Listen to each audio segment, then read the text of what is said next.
ওড়িশার শেষ নবাব সিরাজউদ্দৌলা ব্রিটিশ বিরোধী আন্দোলনের দিল্লি সম্রাট অন্তিম কৃতিক সম্রাট বাহাদুর জাফর শাহ সুলতান বা জিয়া, ভারতের আধুনিক শিক্ষার অগ্রদূত স্যার সৈয়দ আহমদ, ব্রিটিশ বিরোধী আন্দোলনের নেতা মাওলানা আবুল কালাম আজাদ।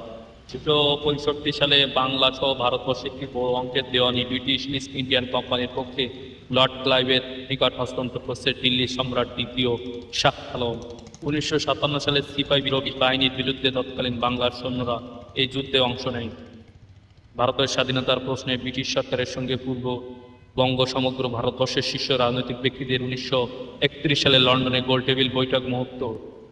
1940 থেকে 1943 সালের দিকে ব্রিটিশ বিরোধী আন্দোলনের ব্যাপারে মহাত্মা গান্ধীর সঙ্গে আলোচনা হোসেন শহীদ সোহরাওয়ার্দী। 1947 সালে 14 আগস্ট পর্যন্ত পূর্ব বাংলার মন্ত্রিসভার মুখ্যমন্ত্রী হোসেন শহীদ সোহরাওয়ার্দী মন্ত্রী সহ সদস্যবৃন্দ।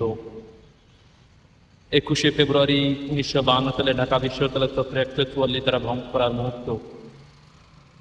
1954 সালে যুগপরাণ সরকারের মন্ত্রী ও মুখ্যমন্ত্রী শেরে বাংলায় ফজলুল হকের সঙ্গে মুক্তিসভার সদস্য উদয়ের পথে শান্তি শুনি কার বাণী ভয় নাই করে ভয় নাই নিঃশেষে প্রাণ যে কবি এর দান ক্ষয় নাই তার ক্ষয় নাই।